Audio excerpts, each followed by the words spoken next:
welcome to the Good Friday edition of The Conversation here on Lagos Television. I am Abimbola Bello. Good morning, everyone. I am Adebimpe Omotayo. What's so good about the Friday?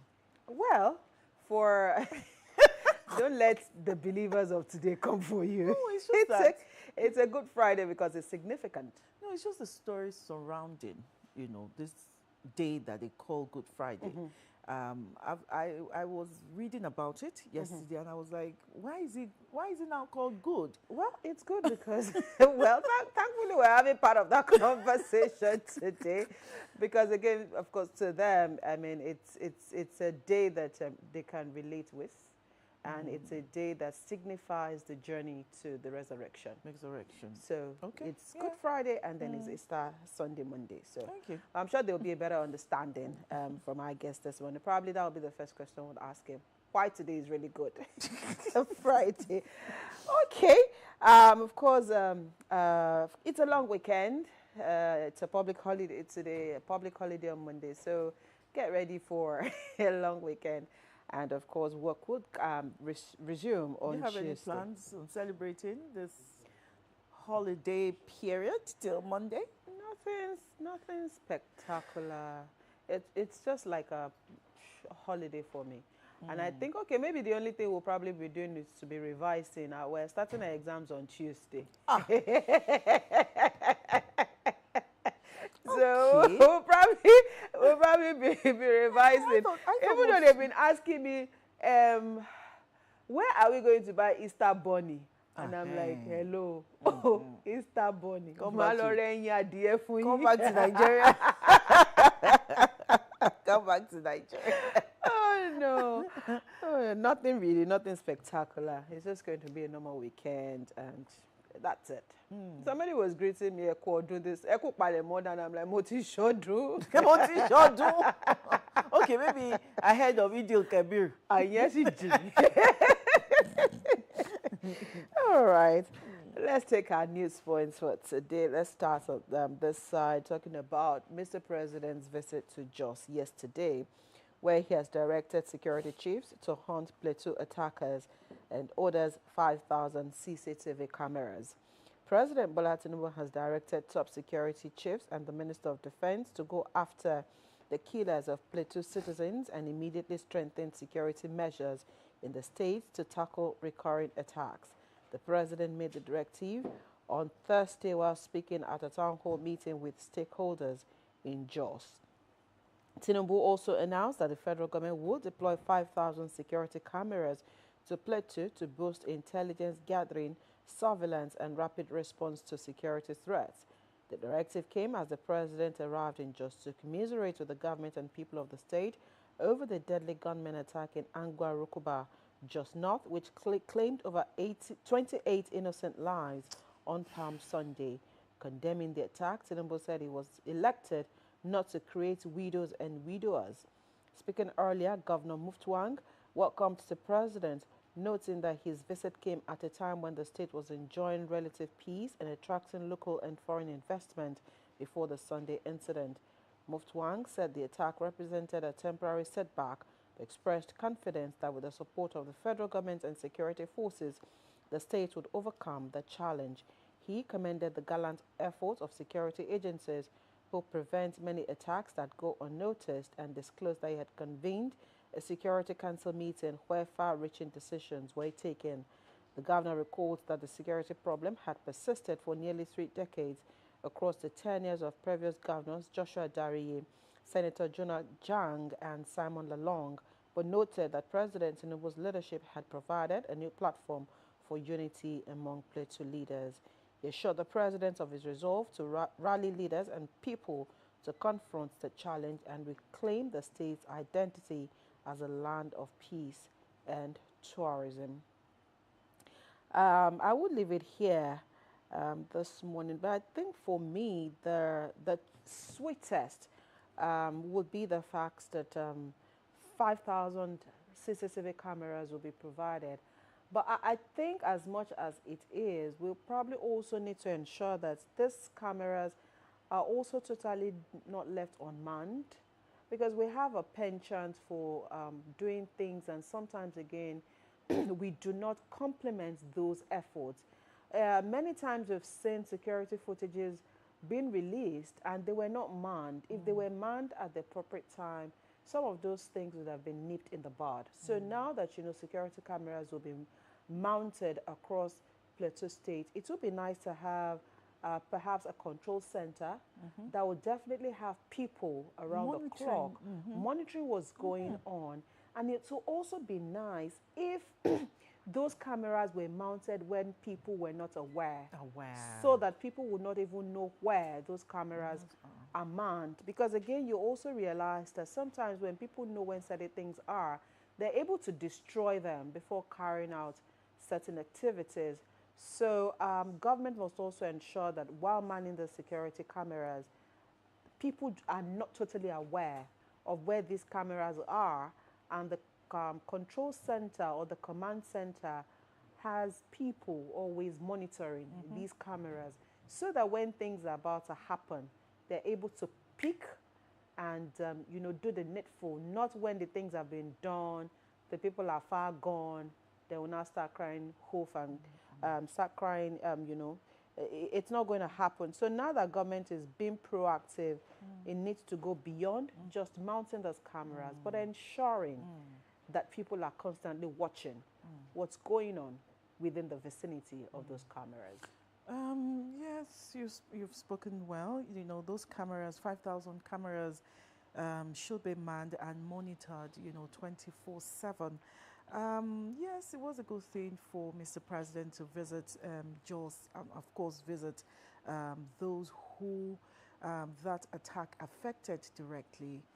But, until these attackers, these assailants, these bandits, these terrorists have been at least one is being caught, Nigerians will now start to believe that, this fight for fight against terrorism, is truly a true fight, Right. because we are beginning to treat or see or feel that this people are ghosts. Yeah. They just come, do what they want to do, and then they disappear again. Yeah. We've been seeing this for over 10 years. And aside from the repentant ones, that is, they have come They've dropped their arms. Yeah, they dropped their arms. Nigerian security forces have not been able to at least bring one. Let us see that this, of course, they will say, the Maybe Nigerian we've army killed. Is either a Yes. dead body or ghost. Yeah, well, I guess it's a bigger situation, and we just do hope that the security agencies will not rest on their oars, but they also just need to do more, because we understand that these people who also perpetrate this act, after every act, they perfect and go better Exactly. than what they did the last time. So we can't also think that they will continue to operate the same way. So we also need to step ahead. It's looking like their own security intelligence is better, or an There upgraded are. version of. Yeah, but again, so there are saboteurs everywhere, like they True, always say, true. who also either They have would also informants tell, within. yes, these people what security agencies are planning, or yeah. how they also can boycott some of these things. So it's a long journey, but hopefully we will get there, and Nigeria will rise above the security challenges in days to come. Let's take your story. Okay. From security challenges to politics. No anointed candidate for any seat, Lagos APC tells members. The Lagos chairman of the All Progressives Congress APC, Pastor Cornelius Ojelabi, says the party has no anointed candidate for any elective position ahead of the 2027 general elections. Ojelabi stated this in a statement yesterday following the successful conduct of the party's national convention, which produced officers across its various organs. According to him, with the convention concluded, the party's attention has shifted to the process of selecting candidates for the next general elections. Ojelabi stressed that all positions are open for contest, adding that the party would not impose candidates on members. And I quote, "We therefore encourage all members who wish to contest any of the positions to do so in accordance with the law." The chairman noted that the exercise will be conducted in line with the timetable of the Independent National Electoral Commission and relevant electoral laws. Ojelabi disclosed that the party would adopt direct primaries as its primary mode of selecting candidates, while also allowing for consensus arrangements where applicable. I'm going to stop there, and I'm trying to understand that part. He said the APC is adopting direct primaries as its primary mode of selecting candidates, while also allowing for consensus arrangements where applicable. This is what they call politics. That's why it is politics. That is politics.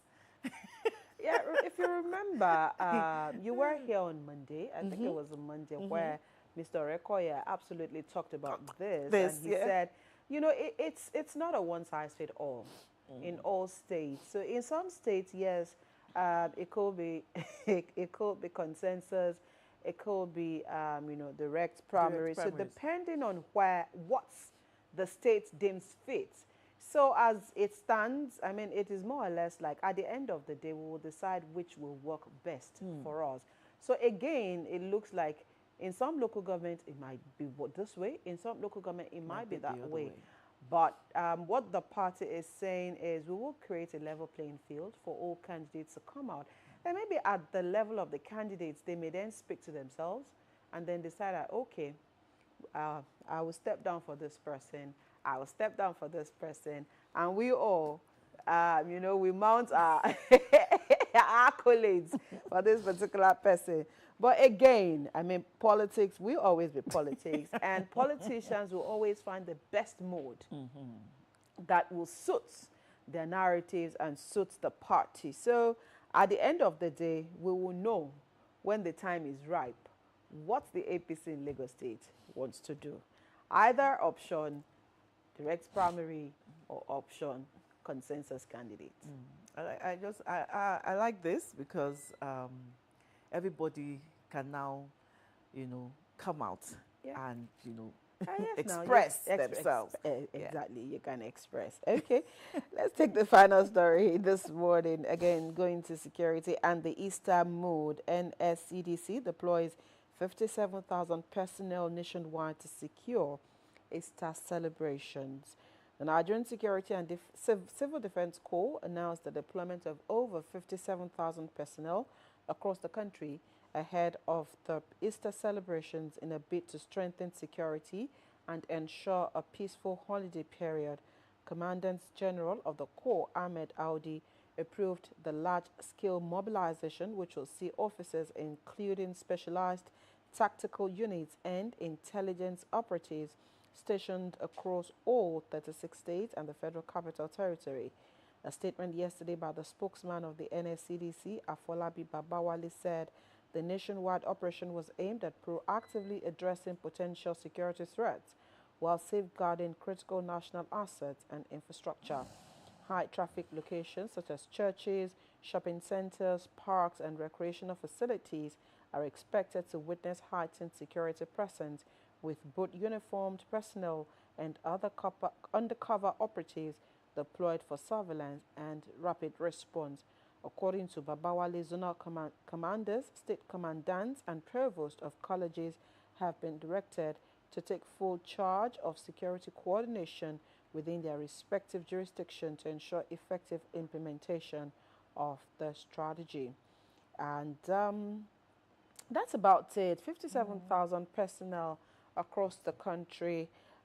Yes, that is something, and I think this is part of what we're talking about, being proactive rather than being, the other way around, reactive. We should always, be on top of our game and ensure that, enough security surveillance are on ground. I also like the fact that they've also promised that a lot of officers will be undercover without wearing uniforms and would be, Fantastic.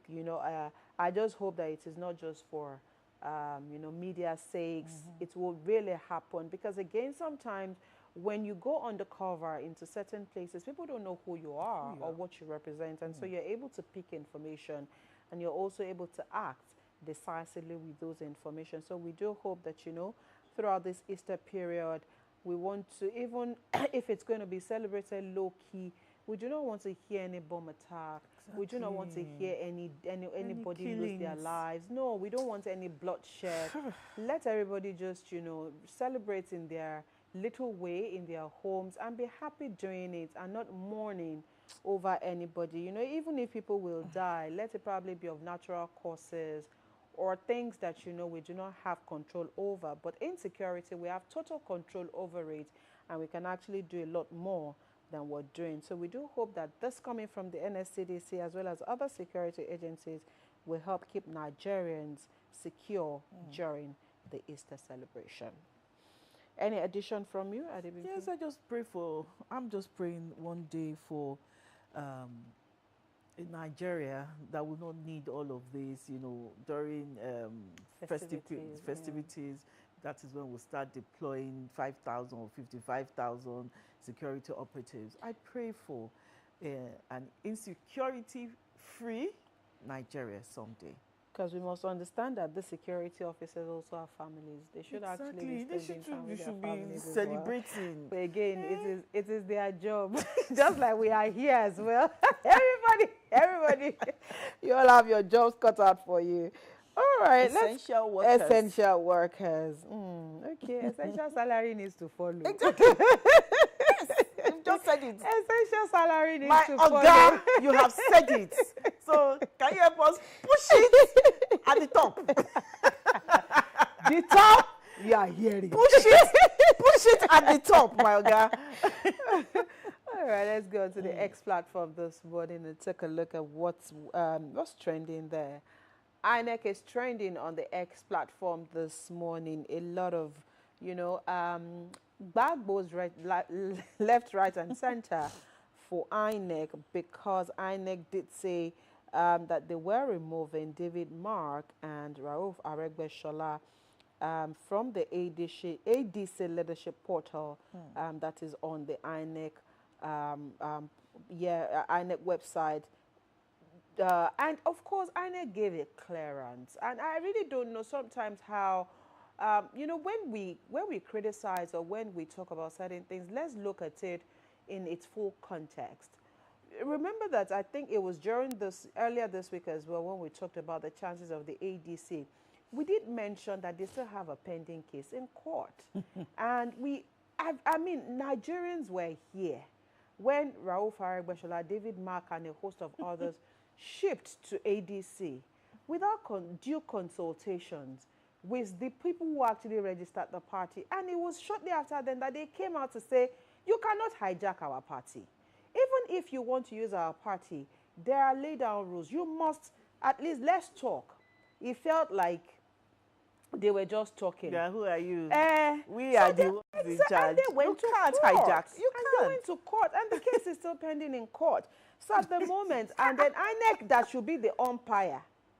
In preparing for the election, INEC says, anyway, now there are two factions. Who do we recognize? Oh, yeah, since we cannot recognize this faction as well, because the case is in court.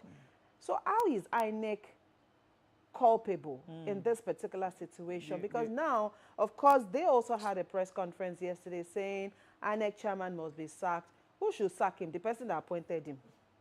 Are they the ones that appointed him? So was he elected? Person should be sacked because INEC is trying to, INEC is trying to put in place a one-party state. How?